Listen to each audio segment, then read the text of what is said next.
talaga guys, oh. Ginoo ko guys.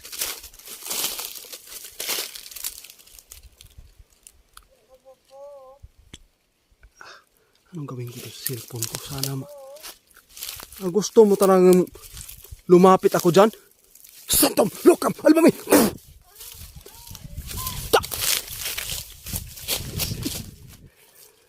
Magandang umaga po sa inyong lahat guys, no? Wala na po itong intro guys, no? Nandito na tayo sa area. Solo exploration po nito sa akin ngayon guys, no? Wala po talaga akong kasama dito guys. Dahil po may nasagap po kami na balita guys na papuntahan dito na area guys.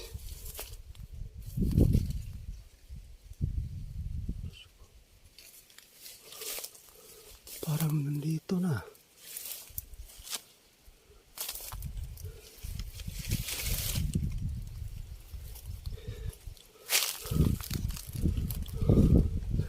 Dahil po guys, no, nagsabi po sa akin guys na dito po nila nasundan po guys. Dahil po ay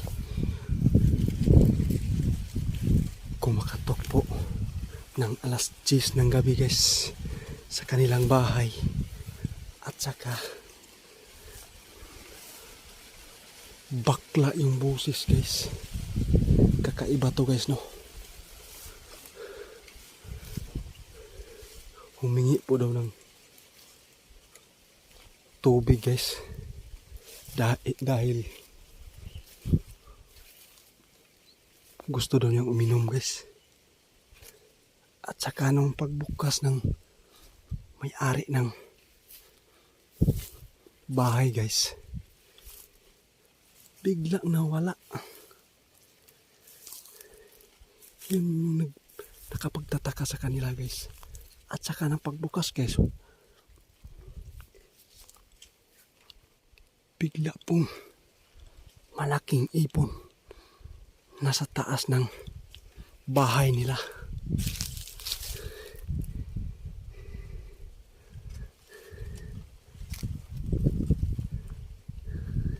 Natatakot po sila guys, no, dahil po ay iba ang narinig nila na boses. Bakla po talaga. Pero bakit may ibon na malaki guys sa kanilang bahay? At saka dito po daw guys, sinusundan po nila dito na may nakakita. Ang nabalitaan nila alas 4 ng media ng kadlawon guys. Dito po daw napadpad yung malaking ibon. So ngayon guys, dito po ako nakatutok ngayon sa area nito.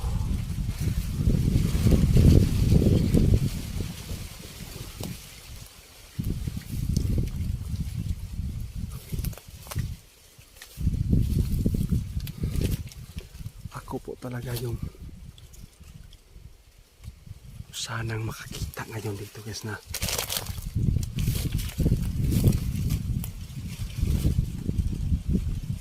malaking ibon.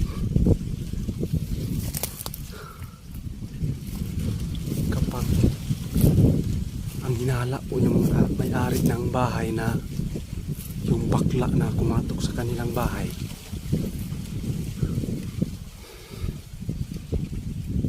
ay naging ibon, baka siya yung aswang dito na bakla. Pero walang pinipili na ano guys, no, kahit maaswang ka na bakla ka, pero meron pala, no.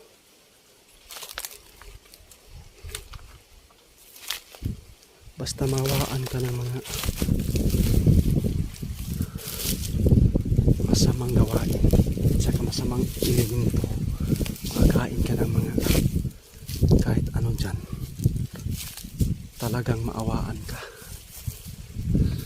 matakdan ka tungod sa gikaon nga mahimo kang aswang. Sana po ay totoo yung nasagap na may nabalita dito na dito po rin na padpad yung malaking ibon.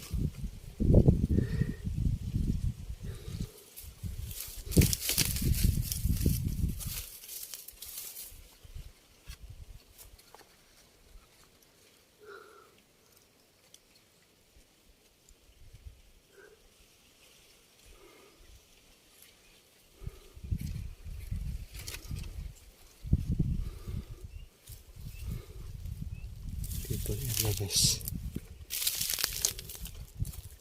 Dito po raw guys. Sana pag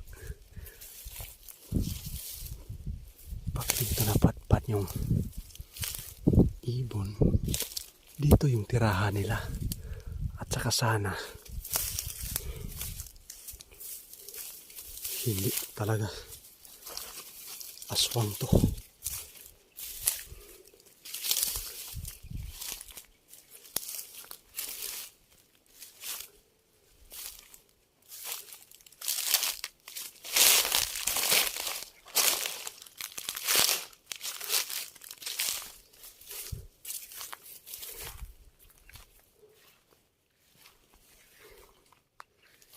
Wala naman dito.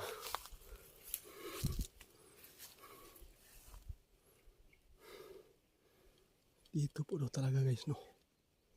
Dito po nila nakikita. Alas 4:30 ng kadlawon.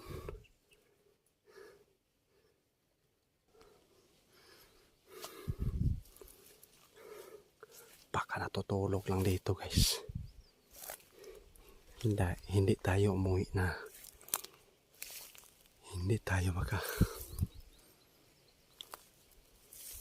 kita kung ano ba talaga ibig sabihin na malaking ibon. Sana po ay yung nasagap po natin na balita na bakla ay naging ibon. Baka aswang po talaga, no?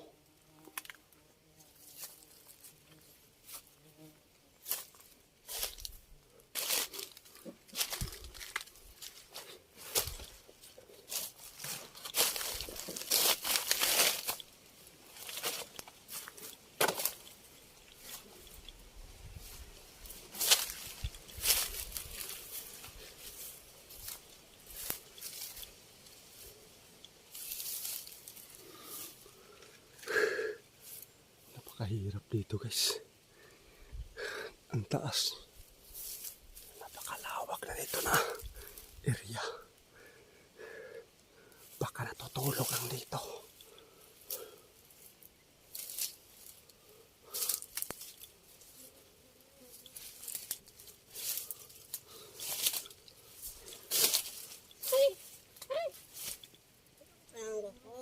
Diyos ko, nandito guys. Narinig ako dito ang boses guys. Ino ko. Diyos ko. Sakto. Lukam. Albami. Ayun guys. Nandito guys.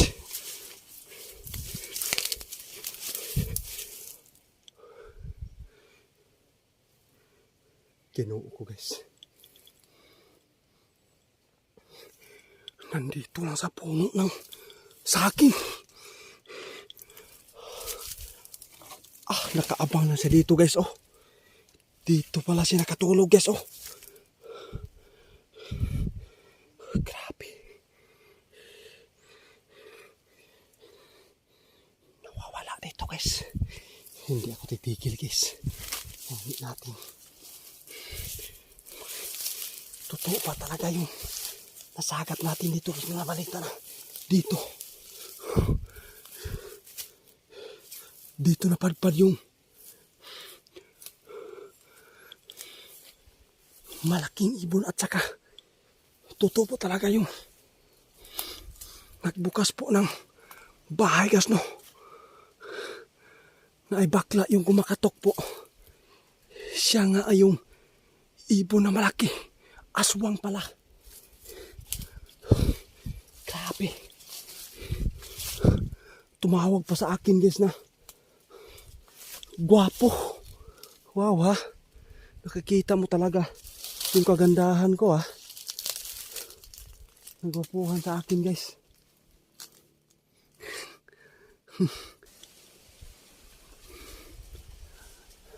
Bayot. Maganda to na explore ngayon guys, no? Rinig natin guys ang boses niya na bakla po talaga. Ayun guys, oh. Nandito guys. Sumurinder ka na lang. Bakla ka. La, bakla po talaga guys, oh. Ginoo ko guys.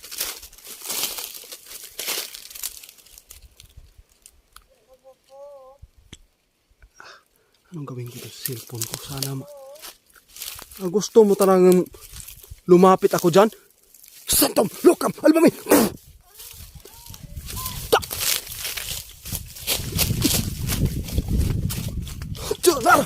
Santom! Lukam! Albami!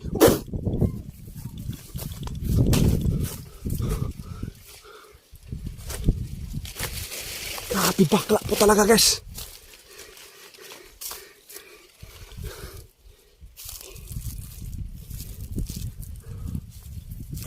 Biglang nawala.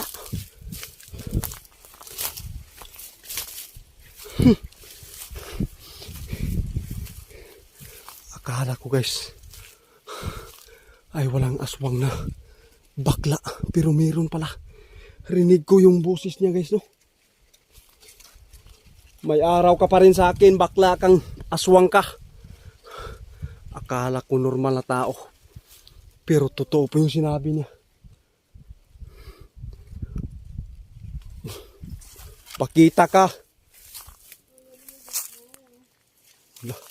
Tumatawag pa sa akin guys, no? Pero biglaan talaga guys. Parang may tagulilong na bakla to. Baklang aswang talaga. Sige ka. Marap ka.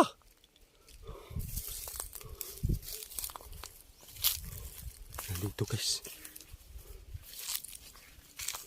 Parang may tagulilong na bakla to guys.